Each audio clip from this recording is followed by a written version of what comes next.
আসসালামু আলাইকুম রহমতুল্লাহ বরকাতুহ। মাননীয় সভাপতি, জাতিসংঘ সনদের ৮ দশক পূর্তি উপলক্ষে এই মহান পরিষদে উপস্থিত সকল সদস্য রাষ্ট্রকে অভিনন্দন জানাচ্ছি। এবারের অধিবেশন অতীত দর্শনের ভবিষ্যতের রূপরেখা তৈরি উভয়ের জন্য বিশেষভাবে গুরুত্বপূর্ণ।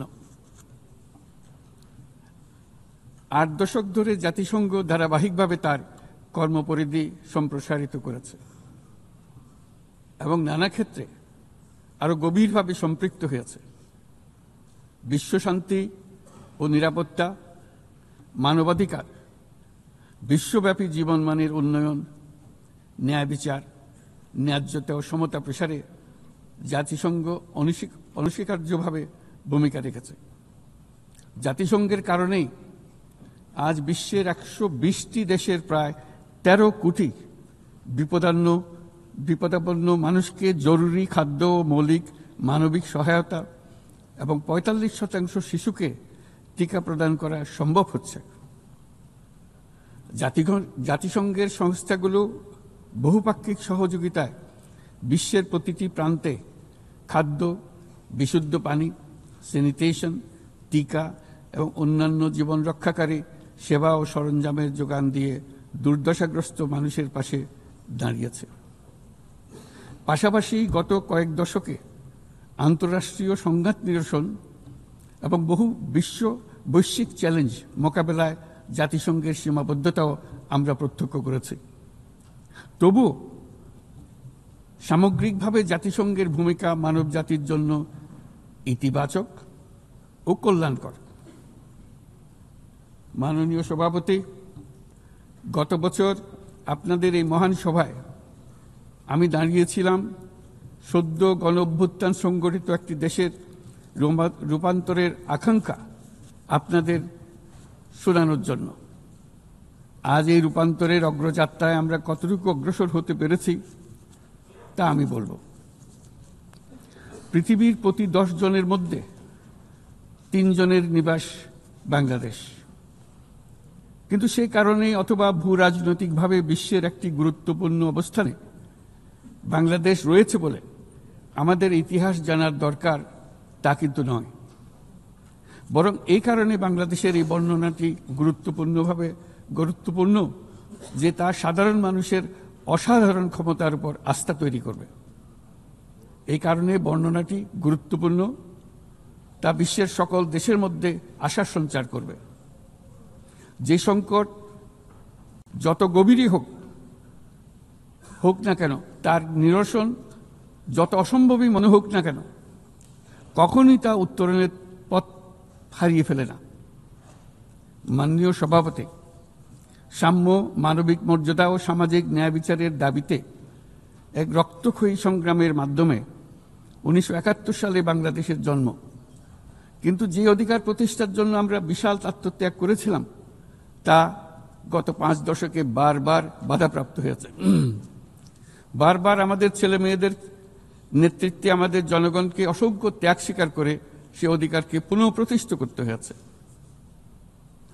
এই বছর আমরা জুলাই গণঅভ্যুত্থানের প্রথম বার্ষিকী পালন করেছি, যে অভ্যুত্থানে আমাদের তরুণ সমাজ স্বৈরাচারকে পরাভূত করেছিল, যার ফলে আমরা বৈষম্যমুক্ত ন্যায় বিচার ভিত্তিক সমাজ বিনির্মাণের অভিযাত্রা নতুনভাবে শুরু করতে পেরেছি।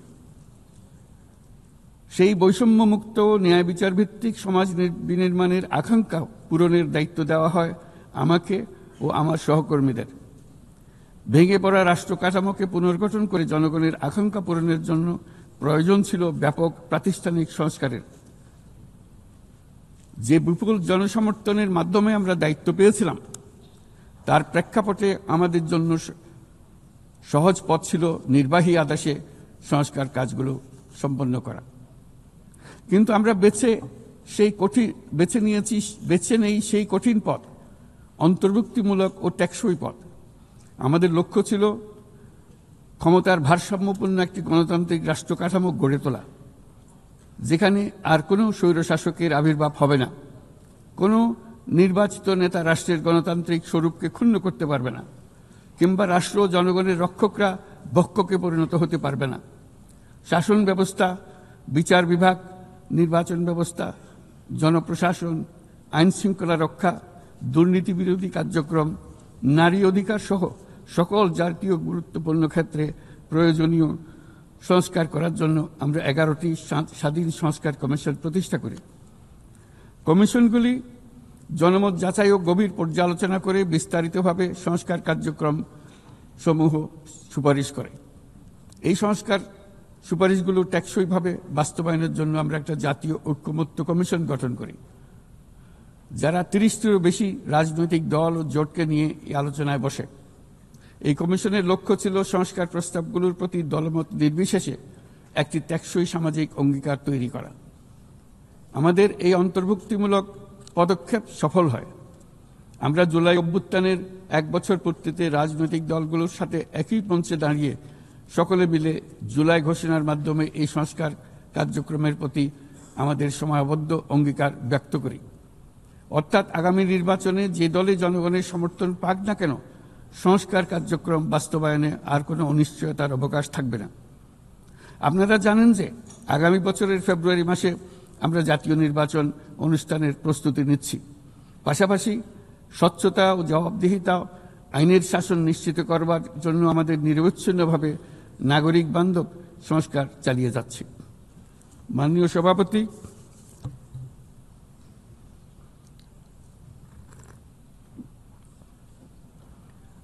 সভাপতি, গত বছর দায়িত্ব গ্রহণের কয়েক সপ্তাহের মধ্যেই আমি জাতিসংঘের মানবাধিকার বিষয়ক হাই কমিশনারকে আমন্ত্রণ জানাই পতিত স্বৈরশাসক কর্তৃক সংগঠিত মানবাধিকার লঙ্ঘন ও নৃশংসতার চিত্র উদ্ঘাটন করার জন্য। তারা মাঠ পর্যায়ে তদন্ত করে বিস্তারিত প্রতিবেদনের পাশাপাশি ভবিষ্যতে যাতে এই ধরনের অপরাধের পুনরাবৃত্তি না ঘটে সেই জন্য যেই সুপারিশমালা দিয়েছে তা আমরা আমাদের জাতীয় সংস্কার কার্যক্রমে যুক্ত করেছি। গত বছর সাধারণ পরিষদের অধিবেশনের পূর্বেই আমরা গুম সম্পর্কিত আন্তর্জাতিক কনভেনশনে যোগ দিয়েছিলাম। এখন এর বিধানসমূহ জাতীয় ক্ষেত্রে বাস্তবায়নের জন্য প্রয়োজনীয় আইন প্রণয়নের কাজ চলমান রয়েছে।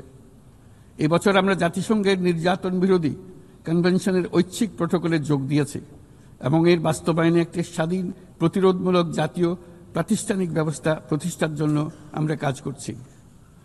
নিবর্তনমূলক স্বৈরতান্ত্রিক ব্যবস্থা হতে মানবাধিকার সুরক্ষাকারী একটি গণতান্ত্রিক রাষ্ট্র ব্যবস্থা গড়ে তোলার জন্য প্রয়োজনীয় কারিগরি সহায়তা বৃদ্ধির লক্ষ্যে আমরা আমাদের দেশে 3 বছর মেয়াদে জাতিসংঘের মানবাধিকার বিষয়ক হাই কমিশনারের একটি মিশন পরিচালনার অনুমোদন দিয়েছি, যা ইতোমধ্যে কার্যক্রম শুরু করেছে। আমাদের এই সকল পদক্ষেপ ও অঙ্গীকার জনগণের প্রত্যাশারই প্রতিফলন। এই প্রত্যাশা মূলত একটি গণতান্ত্রিক, অন্তর্ভুক্তিমূলক ও বহুত্ববাদী সমাজ গড়ে তোলার প্রত্যাশা।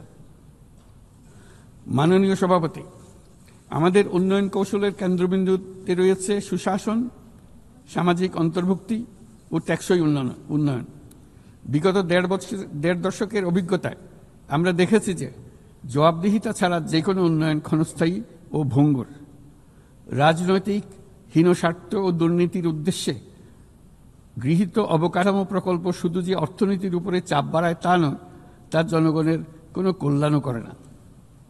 দায়িত্ব গ্রহণের পর আমরা একে একে আবিষ্কার করি দুর্নীতি ও জনগণের সম্পদ চুরি কি ব্যাপক বিস্তৃতি লাভ করেছিল এবং তার ফলশ্রুতিতে দেশের সামষ্টিক অর্থনীতির অবস্থা কি ভয়ানক, নাজুক ও ভঙ্গুর হয়ে পড়েছিল।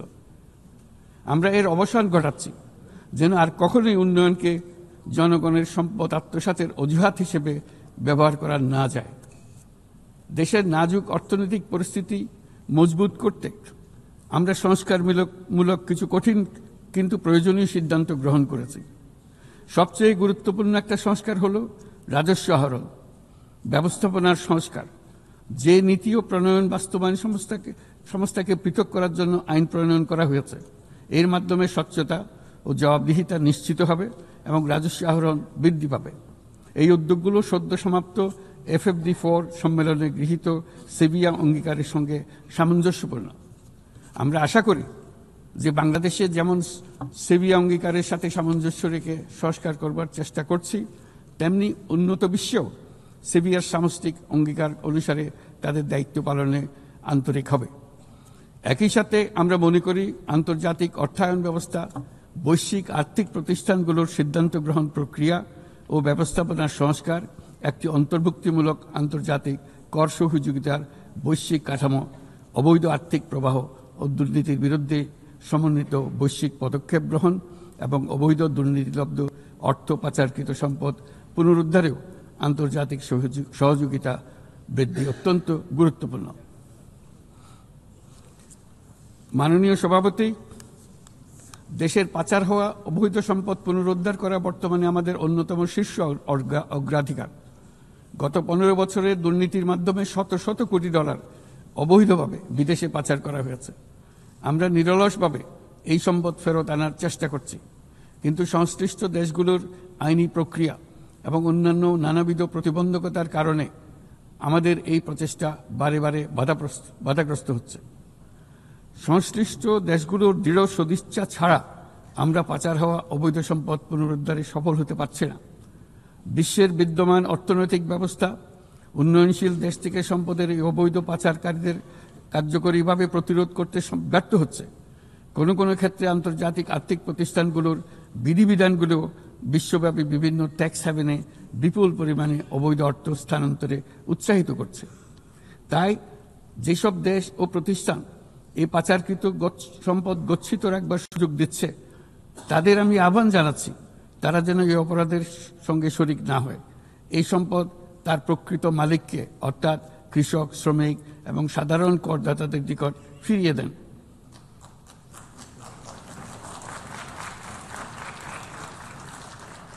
আমি উন্নয়নশীল দেশ হতে সম্পদ পাচার রোধে কঠোর আন্তর্জাতিক বিধিবিধান প্রণয়ন এবং এর প্রয়োগ নিশ্চিতের প্রস্তাব করছি।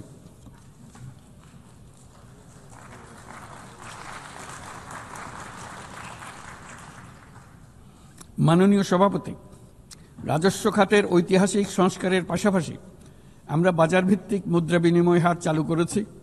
ব্যাংক খাতে অ্যাসেট কোয়ালিটি রিভিউ, নতুন ব্যাংক রেজলিউশন অধ্যাদেশ, আসন্ন ডিপোজিট প্রোটেকশন অধ্যাদেশের মাধ্যমে শৃঙ্খলা ও স্থিতিশীলতা ফিরিয়ে আনছি। পুঁজিবাজারে সংস্কার, টাস্কফোর্স ও শক্তিশালী তদন্ত ব্যবস্থার মাধ্যমে তদারকি আধুনিকীকরণ করেছি। সরকারি ক্রয় ব্যবস্থায় ডিজিটাল টেন্ডারিং বাধ্যতামূলক করা হয়েছে এবং স্বার্থের সংঘাত সংশ্লিষ্ট তথ্য প্রকাশ বাধ্যতামূলক করা হয়েছে। পাশাপাশি নতুন পাবলিক অ্যাকাউন্টস অডিট অধ্যাদেশের মাধ্যমে জবাবদিহিতা আরও জোরদার করা হয়েছে। শুধুমাত্র আর্থিক স্থিতিশীলতা অর্জনের সীমাবদ্ধ না থেকে আমরা বিনিয়োগ বান্ধব পরিবেশ গড়ে তুলছি। বাংলাদেশ সিঙ্গল উইন্ডো এখন 19টি সংস্থাকে একীভূত করে কাস্টম প্রক্রিয়া সহজ করেছে।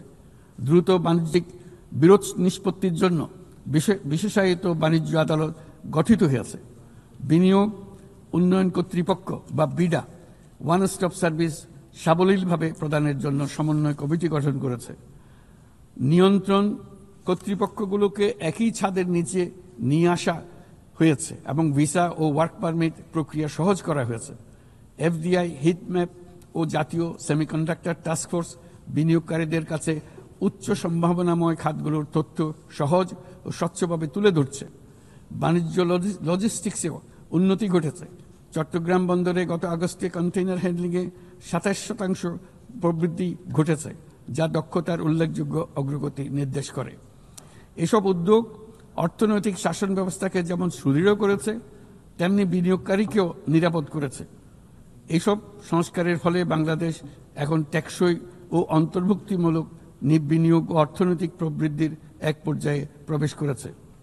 এর পাশাপাশি এত স্বল্প সময়ে অর্থনৈতিকভাবে ঘুরে দাঁড়ানোর পেছনে আমাদের প্রবাসীরা গুরুত্বপূর্ণ অবদান রেখেছেন।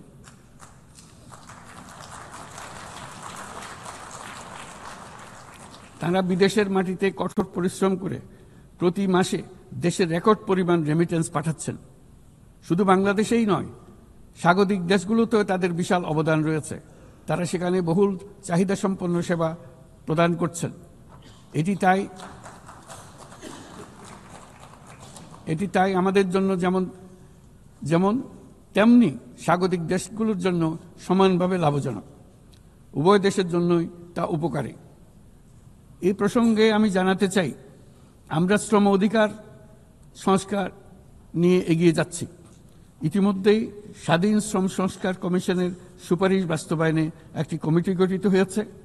বাংলাদেশ শ্রম আইন সংশোধনের কাজ চূড়ান্ত পর্যায়ে রয়েছে, যেখানে ট্রেড ইউনিয়ন প্রক্রিয়া সহজ করা, মাতৃত্বকালীন ছুটি বৃদ্ধি ও আনুষ্ঠানিক ও অনানুষ্ঠানিক উভয় খাতের শ্রমিকদের জন্য সামাজিক সুরক্ষা সম্প্রসারণের পদক্ষেপ অন্তর্ভুক্ত করা হচ্ছে।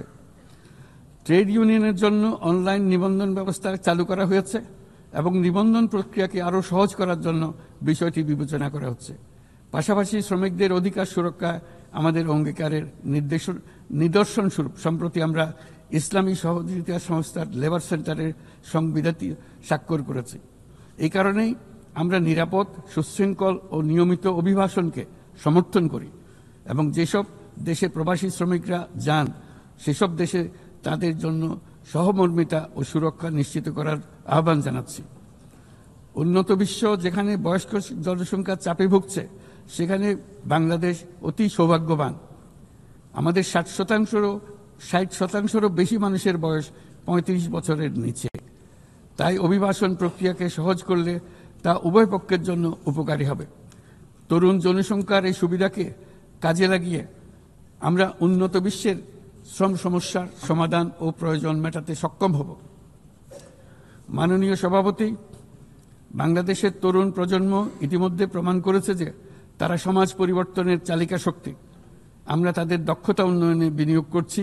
তথ্য প্রযুক্তি, কৃত্রিম বুদ্ধিমত্তা, নবায়নযুক্ত শক্তি, পরিবেশ বান্ধব প্রযুক্তি সহ বিভিন্ন ক্ষেত্রে তাদের প্রশিক্ষণ দিচ্ছি। আমাদের লক্ষ্য হল প্রত্যেক তরুণকে শুধুমাত্র চাকরি প্রার্থীর পরিবর্তে আমরা তাদেরকে উদ্যোক্তা হিসেবে গড়ে তুলতে চাই। এই উদ্দেশ্যে আমরা জাতিসংঘের সঙ্গে অংশীদারিত্বে মাঠ পর্যায়ে তরুণদের সঙ্গে সরকারের শীর্ষ নীতি নির্ধারকদের যুক্ত করার একটা স্থায়ী মাধ্যম চালু করেছি। ইতিমধ্যেই এই বিষয়ে সারা দেশে একাধিক পরামর্শ সভার আয়োজন করা হয়েছে। আজকের তরুণরা স্থানীয় পর্যায় থেকে জাতীয় পর্যায় পর্যন্ত সিদ্ধান্ত গ্রহণে অনলাইন, অফলাইন ফোরাম, জরিপ এবং প্রচারণার মাধ্যমে তাদের জনপ্রতিনিধিদের সঙ্গে সরাসরি যুক্ত থাকতে চায়। তারা নেতৃত্ব বিকাশ, দক্ষতা বৃদ্ধি এবং ডিজিটাল সক্ষমতা উন্নয়নের জন্য আরও বেশি সুযোগ চায়।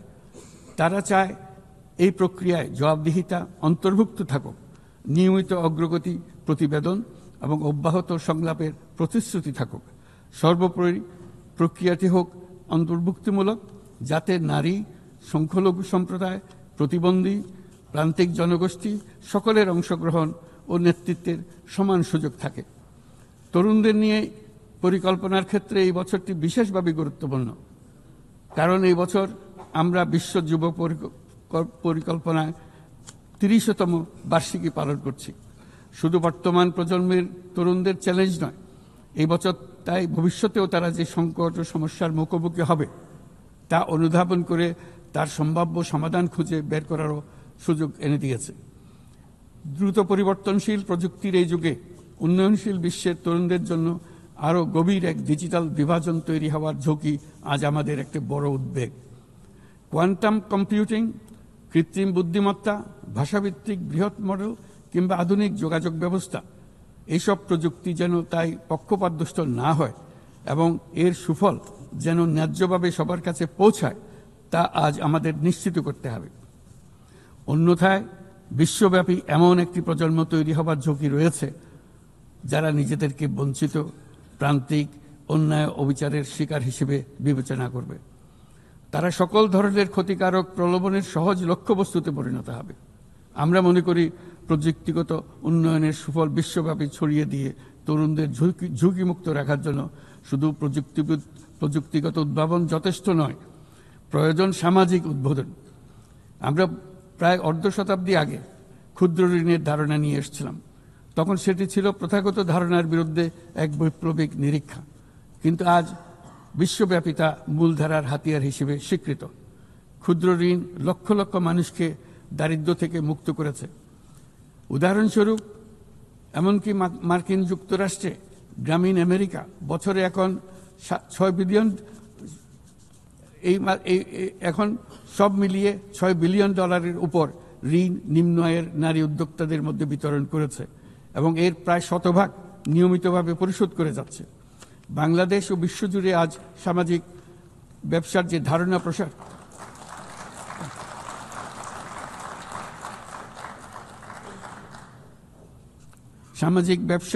ধারণা প্রসার করেছি, এটি এমন একটি ব্যবসা যার সম্পূর্ণ মুনাফা সামাজিক কল্যাণে পুনর্বিনিয়োগ করা হয়। সামাজিক ব্যবসা প্রমাণ করেছে যে প্রতি মানুষের উদ্যোক্তা হওয়ার সত্তা সামাজিক কল্যাণে এবং সামাজিক সমস্যা সমাধানে কাজে লাগানো সম্ভব। এর ফলে পৃথিবীর যাবতীয় সমস্যা সমাধানের একটি সৃজনশীল পদ্ধতি সকলের হাতে এসে যায়, যেটি পরিবেশের সমস্যা হোক, সম্পদ কেন্দ্রীভূত হওয়ার সমস্যা হোক, স্বাস্থ্যের সমস্যা হোক, বেকারত্ব দূরীকরণের সমস্যা হোক, দারিদ্র্য দূরীকরণের সমস্যা হোক, সবকিছুতেই এই পদ্ধতি টেকসইভাবে কাজে লাগানো যায়। মাননীয় সভাপতি, জলবায়ু সংকট চ্যালেঞ্জের মোকাবেলায় বিশ্বজনীন তাপমাত্রা বৃদ্ধি 1.5 ডিগ্রি সেলসিয়াসের সীমাবদ্ধ রাখার লক্ষ্যমাত্রা আজ আমাদের হাতছাড়া হয়ে গেছে। প্রতি বছর $100 বিলিয়ন জলবায়ু সহায়তার প্রতিশ্রুতিও পূরণ হয়নি।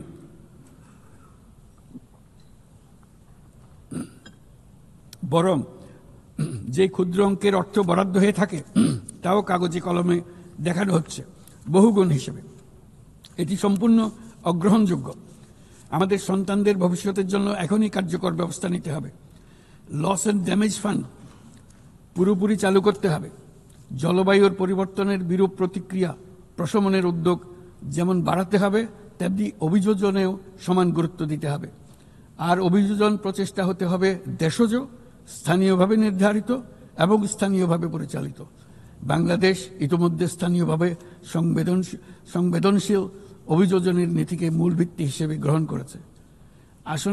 আসন্ন COP30 সম্মেলনে আমরা তৃতীয়বারের মতো জলবায়ু পরিবর্তন রোধ করবে আমাদের জাতীয় প্রতিশ্রুতি ঘোষণা করব, যেখানে জলবায়ু পরিবর্তনের বিরূপ প্রতিক্রিয়া প্রশমন লক্ষ্যের পাশাপাশি অভিযোজন উদ্যোগও থাকবে।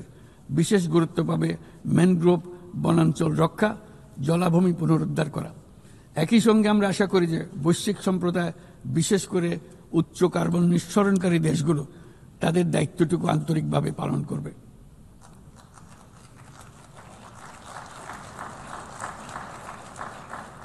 মাননীয় সভাপতি, বর্তমানের আরেকটি বড় চ্যালেঞ্জ হলো বিশ্ব বাণিজ্যে সংরক্ষণবাদের উত্থান। আমাদের সময়ে আমরা দেখেছি বাণিজ্য ও বিশ্বায়নের সুফল মাত্র 3 দশকে 100 কোটি মানুষকে দারিদ্র্য থেকে মুক্ত করেছে। এখন যদি আমরা উল্টো পথে হাঁটি তবে আমাদের সন্তানদের সেই সুযোগ আর থাকবে না। এটা অনস্বীকার্য যে বাণিজ্যের ক্ষেত্রে প্রতিটি দেশের সার্বভৌম স্বার্থ সুরক্ষিত রাখতে হবে এবং কোনো দেশকে তার সাধ্যের অতিরিক্ত বোঝা বইতে দেওয়া যাবে না। কিন্তু বৈশ্বিক শান্তি ও সমৃদ্ধি টিকিয়ে রাখার স্বার্থে উন্মুক্ত, ন্যায়সঙ্গত, নিয়মভিত্তিক বৈশ্বিক বাণিজ্যের কোনো বিকল্প নেই। তাছাড়া বৈশ্বিক বাণিজ্যে দ্রুত সামাজিক ব্যবসার প্রসার ঘটাতে হবে। উন্নয়ন সহায়তার একটি বড় অংশ সামাজিক ব্যবসায় প্রসারে বিশ্বময় ক্রমাগতভাবে জোরদার করতে হবে। আমার প্রজন্মে দেখেছি কিভাবে একটি পারস্পরিক নির্ভরশীল বৈশ্বিক অর্থনৈতিক ব্যবস্থা যে কোনো সংঘাতকে ব্যয়বহুল করে তুলেছে এবং বিশ্বের শান্তি টিকিয়ে রাখতে সাহায্য করেছে। আজ বিশ্বব্যাপী 120টিরও বেশি সশস্ত্র সংঘাত চলছে। পারস্পরিক অর্থনৈতিক নির্ভরশীলতা ভেঙে গেলে এরকম সংঘাত আরও বাড়বে, ব্যাহত হবে উন্নয়ন, বিনষ্ট হবে বিশ্ব শান্তি। মাননীয় সভাপতি, আমাদের প্রতিবেশী দেশ মায়ানমারে চলমান সংঘাত সমগ্র অঞ্চলের জন্য গভীর উদ্বেগজনক পরিস্থিতির সৃষ্টি করেছে। এটি যে শুধু আঞ্চলিক স্থিতিশীলতাকে ঝুঁকিতে ফেলছে তা নয়, বরং বাংলাদেশে আশ্রয়প্রাপ্ত বলপূর্বক বাস্তুচ্যুত রোহিঙ্গাদের তাদের মাতৃভূমি মায়ানমারে প্রত্যাবাসনকেও কঠিন করে তুলেছে। 8 বছর পার হয়ে গেল, রোহিঙ্গা সংকটের কোনো সমাধান হলো না। উপরন্তু বাংলাদেশ প্রতিনিয়তই মায়ানমার থেকে আগত রোহিঙ্গাদের আশ্রয় দিয়ে চলেছে। স্পষ্টতই সাংস্কৃতিক পরিচয়ভিত্তিক রাজনীতির কারণে রোহিঙ্গাদের উপর অধিকার বঞ্চনা ও নির্যাতন রাখাইনে অব্যাহত রয়েছে। রোহিঙ্গাদের প্রান্তিকীকরণ প্রক্রিয়া আর চলতে দেওয়া যাবে না। যেসব বৈষম্যমূলক নীতি ও কর্মকাণ্ড আজকের এই পরিস্থিতি তৈরি করেছে তার সমাধান ও প্রতিকারমূলক ব্যবস্থা এখনই গ্রহণ করা সম্ভব। তার জন্য পূর্ণাঙ্গ জাতীয় সংঘাত রাজনৈতিক মীমাংসার অপেক্ষা করার প্রয়োজন নেই। রাখাইনের সমস্যাগুলো চূড়ান্তভাবে রাজনৈতিক সমাধান করা দরকার। তবে এর জন্য রাখাইন অঞ্চলের সংশ্লিষ্ট সকল জাতিসত্তার অংশগ্রহণে এমন একটি বন্দোবস্ত প্রয়োজন যেন রোহিঙ্গারা সম অধিকার ও নাগরিকত্ব সহ সমাজের অংশ হতে পারে।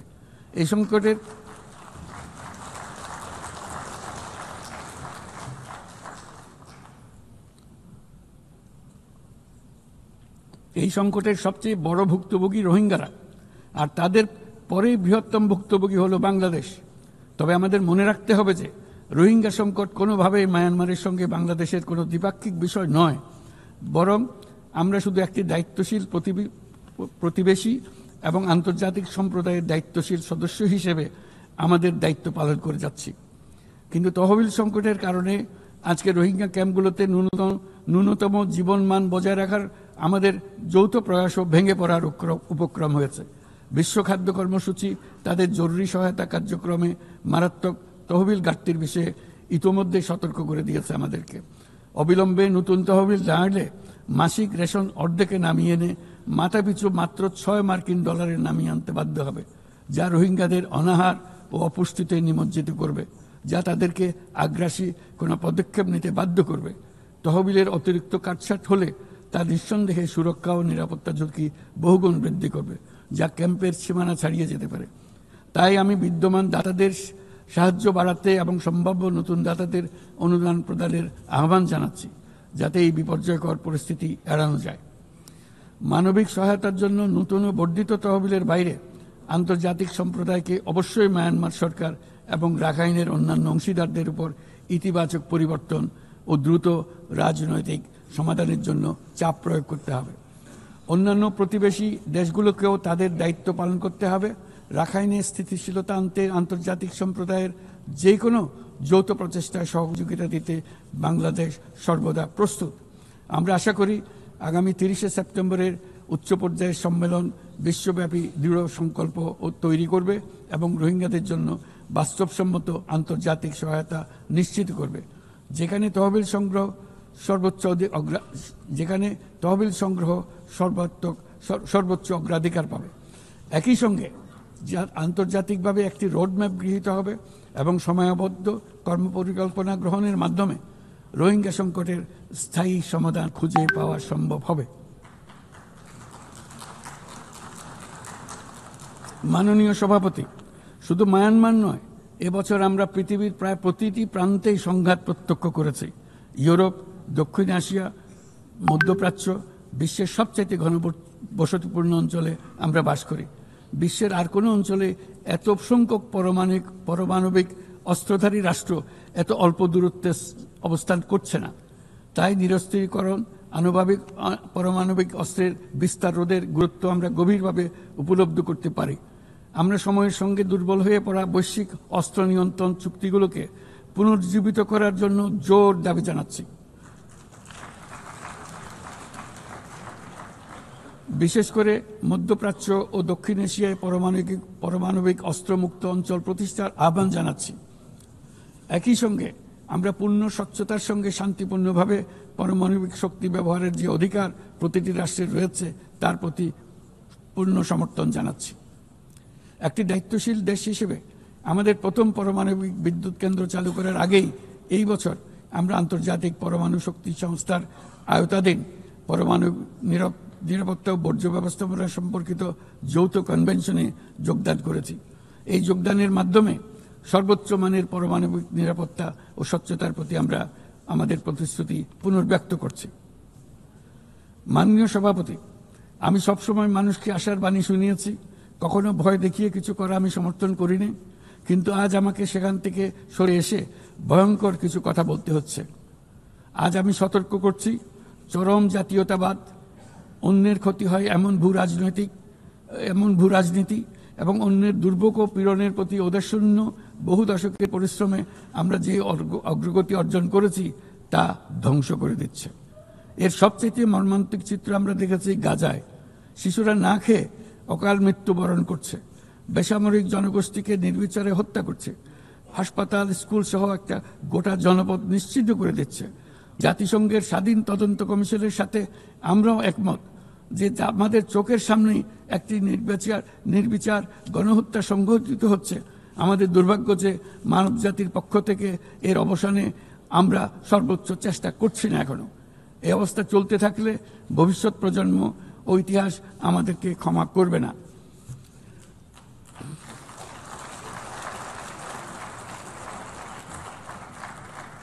বাংলাদেশের জনগণ এই বিশ্বের বিবেকবান নাগরিকদের পক্ষ থেকে আমি আবারও জোরালো দাবি জানাচ্ছি যে পূর্ব জেরুজালেমকে রাজধানী করে একটি স্বাধীন ফিলিস্তিন রাষ্ট্র গঠনের মাধ্যমে এই সমস্যার দ্বিরাষ্ট্রীয় ভিত্তিক সমাধান এখনই বাস্তবায়ন করতে হবে।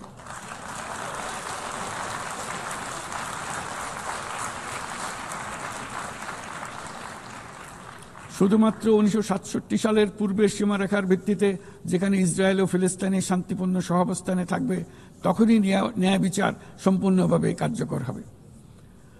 মাননীয় সভাপতি, বাংলাদেশে আমরা বিশ্বাস করি যে আমাদের একটি শান্তির সংস্কৃতি আমরা গড়ে তুলব, যেখানে সর্বস্তরের সহনশীলতা, অহিংসা, সংলাপ ও সহযোগিতার মূল্যবোধ প্রতিষ্ঠিত করা হবে। গত 3.5 দশক ধরে জাতিসংঘের শান্তিরক্ষা কার্যক্রমে অন্যতম শীর্ষ শান্তিরক্ষা প্রেরণকারী দেশ হিসেবে আমাদের অংশগ্রহণ বৈশ্বিক শান্তি ও নিরাপত্তার প্রতি আমাদের নিরবিচ্ছিন্ন অঙ্গীকারের এক বাস্তব প্রমাণ। এমনকি এই মুহূর্তে প্রায় 6,000 বাংলাদেশি শান্তিরক্ষী বাহিনী বিশ্বের সবচেয়ে সংঘাতপূর্ণ অঞ্চলগুলোতে জাতিসংঘের আওতায় দায়িত্ব পালন করছে। আজ পর্যন্ত মোট 168 জন বাংলাদেশি শান্তিরক্ষী তাদের দায়িত্ব পালনকালে শহীদ হয়েছেন। একাধিক গবেষণায় একথা বারবার প্রমাণিত হয়েছে। জাতিসংঘের শান্তিরক্ষা কার্যক্রম অন্য যে কোনো একপাক্ষিক শান্তিরক্ষা উদ্যোগের তুলনায় অধিক টেকসই এবং কার্যকর। তাই বিশ্বের শান্তিরক্ষাকারী এই কার্যক্রমের ধারাবাহিকতা ও কার্যকারিতা রক্ষায় আমরা জাতিসংঘের শান্তিরক্ষা অভিযানের জন্য স্পষ্ট ও বাস্তবসম্মত ম্যান্ডেট এবং পর্যাপ্ত বাজেট বরাদ্দের দাবি জানাচ্ছি। শান্তিরক্ষীদের নিরাপত্তা এবং তাদের বিরুদ্ধে সংগঠিত অপরাধের জবাবদিহিতা নিশ্চিত করাও সর্বোচ্চ গুরুত্বের সঙ্গে বিবেচনা করা উচিত। দেশে এবং আন্তর্জাতিক পরিসরে বহু ভাষিকতাকে বাংলাদেশ সক্রিয়ভাবে উৎসাহিত করে, কারণ আমরা বিশ্বাস করি যে ভাষাগত ও সাংস্কৃতিক বৈচিত্র্য পারস্পরিক বোঝাপড়াকে আরও গভীর করে। একবিংশ শতাব্দীতে কোনো সমাজেই ঘৃণা, অসহিষ্ণুতা, বর্ণবাদ, বিদেশিদের প্রতি বিদ্বেষ বা ইসলাম বিদ্বেষীদের কোনো স্থান নেই।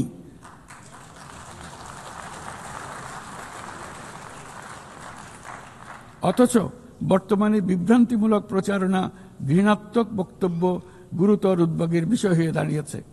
গত বছর বাংলাদেশে ছাত্র জনতার অভ্যুত্থান পরবর্তী সময়ে বিভিন্ন স্বার্থান্বেষী গোষ্ঠীর পক্ষ থেকে উদ্দেশ্যমূলকভাবে বিভ্রান্তিকর সংবাদ ছড়ানো হয়েছে, যা এখনও চলমান রয়েছে। এর সঙ্গে যুক্ত হয়েছে পরিকল্পিত মিথ্যা সংবাদ, কৃত্রিম বুদ্ধিমত্তা নির্ভর ডিপফেক এর প্রসার, যা পরিস্থিতিকে আরও জটিল করে তুলেছে। এসবের বিরুদ্ধে আমাদের একসঙ্গে কাজ করতে হবে, যাতে এসব বিকৃত কর্মকাণ্ড মানুষের আস্থাকে বিনষ্ট না করে কিংবা সামাজিক সম্প্রীতিকে দুর্বল করে না দেয়। মাননীয় সভাপতি, আমাদের শীর্ষ অগ্রাধিকারগুলোর মধ্যে অন্যতম হল নারীর ক্ষমতায়ন। আমাদের জাতীয় কবি কাজী নজরুল ইসলামের ভাষায়, বিশ্বে যা কিছু মহান সৃষ্টি চিরকল্যাণকর, অর্ধেক তার করিয়েছে নারী, অর্ধেক তার নর।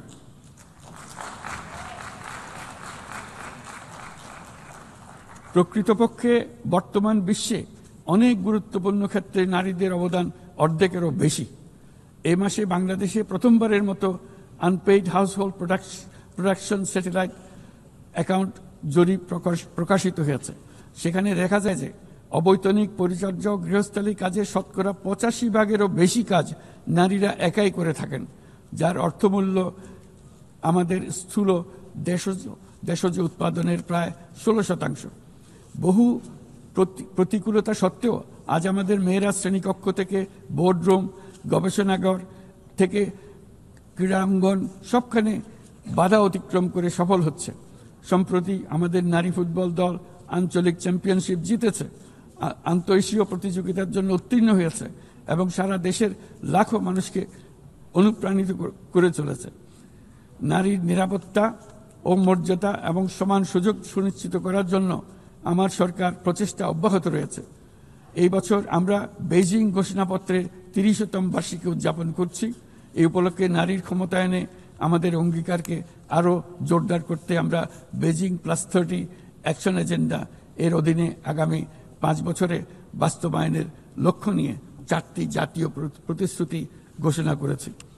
এর মধ্যে রয়েছে যৌন হয়রানি প্রতিরোধ, সুরক্ষা সংক্রান্ত আইন প্রণয়ন করা, নারীর অবৈতনিক পরিচর্যা ও গৃহস্থলী কাজের স্বীকৃতি ও মূল্যায়ন নিশ্চিত করা, রাজনৈতিক ও জনপরিসরে নারীর অংশগ্রহণ বৃদ্ধি করা, নারীর সমতা ও ক্ষমতায়নের প্রতি সংবেদনশীল বাজেট প্রণয়ন পদ্ধতি শক্তিশালী করা।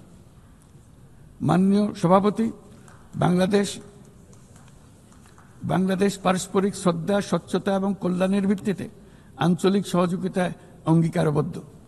আমরা বিমস্টেক, BBIN, এশিয়ান হাইওয়ে এবং সাসেকের মতো অন্যান্য উদ্যোগের মাধ্যমে আঞ্চলিক সংযোগ ও বাণিজ্যকে এগিয়ে নিচ্ছি। এর সাথে আমরা আসিয়ানের মতো কার্যকরী আঞ্চলিক ফোরামে যুক্ত হওয়ার জন্য আগ্রহ প্রকাশ করেছি। এই মর্মে কাজ করে যাচ্ছি। দক্ষিণ এশীয় আঞ্চলিক সহযোগিতা সংস্থা SAARC-কে পুনর্জীবিত করার জন্য আমরা দৃঢ় আহ্বান জানাচ্ছি। 4 দশক আগে এই সংস্থা প্রাথমিক পর্যায়ে উল্লেখযোগ্য অগ্রগতি অর্জন করেছিল এবং আঞ্চলিক সহযোগিতার জন্য একটা শক্ত ভিত্তি তৈরি করেছিল। রাজনৈতিক অচলাবস্থার পরেও এই প্রাতিষ্ঠানিক কাঠামো এখনও কার্যকর রয়েছে। আমরা বিশ্বাস করি SAARC এখনও আমাদের অঞ্চলের কোটি কোটি মানুষের জন্য কল্যাণ এনে দিতে সক্ষম, যেমনটি আসিয়ান তাদের অঞ্চলের কোটি কোটি মানুষের জন্য করে যাচ্ছে। সম্মিলিত উন্নয়নের জন্য প্রতিবেশী দেশগুলোর মধ্যে আঞ্চলিক সহযোগিতার কোনো বিকল্প নেই।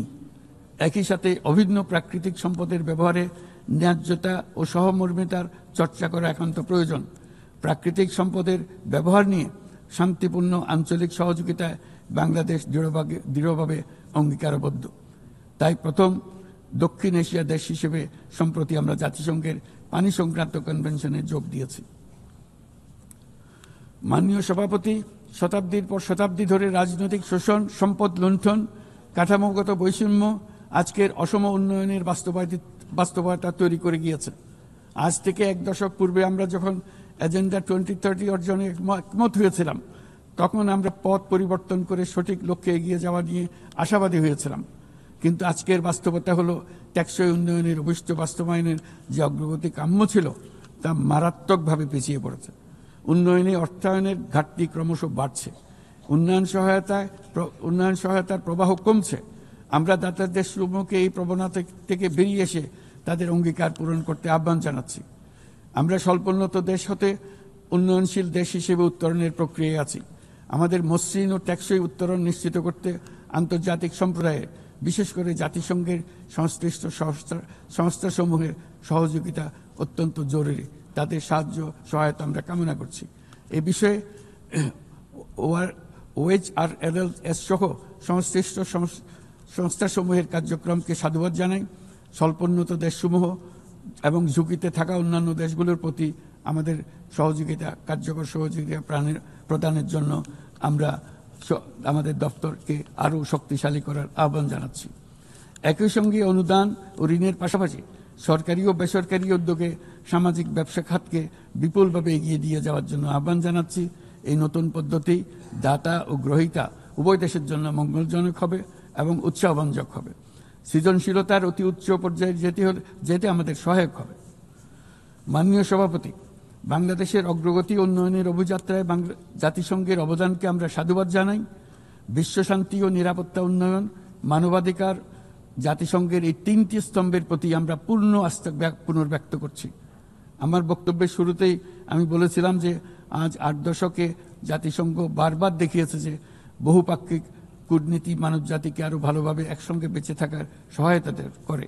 তবু এর 80তম বার্ষিকীতে আমাদের স্বীকার করতেই হবে যে বহুপাক্ষিক কূটনীতি আজ নানা রকম চাপের মধ্যে রয়েছে। প্রায়শই অসম দ্বিপাক্ষিক সম্পর্কের টানাপোড়েনে আবারও প্রমাণ করেছে যে বহুপাক্ষিক কূটনীতি আমাদের শেষ এবং সর্বোত্তম ভরসা। তাই বহুপাক্ষিক কূটনীতির ধারক ও বাহক জাতিসংঘকে উজ্জীবিত রাখতে আমরা সদস্য রাষ্ট্রগুলোর সাথে পূর্ণ স্বচ্ছতা ও আন্তরিকতা আলোচনার আহ্বান জানাচ্ছি। বর্তমান সময়ের দাবি মেটাতে বহুপাক্ষিকতার প্রতি আমাদের যৌথ আকাঙ্ক্ষা পূরণ করতে হলে জাতিসংঘকে ক্রমাগত বিকশিত ও অভিযোজিত হতে হবে। আমার এই মর্মে আমরা মহাসচিবের UN80 উদ্যোগকে স্বাগত জানাই। তবে একই সঙ্গে জোর দিয়ে বলতে চাই যে সংস্কারের নামে যেন বহুপাক্ষিকতাকে দুর্বল করা না হয় বা উন্নয়নশীল দেশগুলোর কণ্ঠস্বরকে অবহেলা না করা হয়। সংস্কারের একমাত্র লক্ষ্য হওয়া উচিত মাঠ পর্যায়ে বাস্তব ও ইতিবাচক পরিবর্তন আনা। জনাব সভাপতি, গত বছর আমার জনগণ প্রমাণ করেছে যে জগতে অন্যায়ের বিনাশ অবশ্যম্ভাবী। তারা প্রমাণ করেছে যে পরিবর্তন যেমন সম্ভব তেমনি এটা অপরিহার্য। আমাদের মনে রাখা দরকার যে সামনের দিনে যে চ্যালেঞ্জগুলো আসছে তা কোনো দেশের পক্ষে একা মোকাবেলা করা সম্ভব নয়। একই সঙ্গে আমাদের এটাও মনে রাখতে হবে যে বর্তমান পৃথিবীতে কোনো একটি দেশ সংকটে পড়লে অথবা বিশ্বের কোনো এক প্রান্তে সংকট দেখা দিলে সমগ্র বিশ্বের নিরাপত্তায় ঝুঁকির মুখে পড়ে যায়। আমাদেরকে 3-0 পৃথিবী গড়ার স্বপ্ন নিয়ে অগ্রসর হতে হবে। তরুণরা 3-0 বাস্তবায়নের সৈনিক হয়ে বড় হবে। তাদের সামনে থাকবে শূন্য কার্বন, শূন্য সম্পদ কেন্দ্রীভূতকরণ ও শূন্য বেকারত্ব। এর ভিত্তিতে তারা গড়ে তুলবে তাদের পৃথিবী। 3-0 পৃথিবী গড়া জাতিপুঞ্জের সকলের স্বপ্ন হোক, এই কামনা ব্যক্ত করে আমার বক্তব্য এখানে শেষ করছি। সবাইকে ধন্যবাদ, অসংখ্য ধন্যবাদ।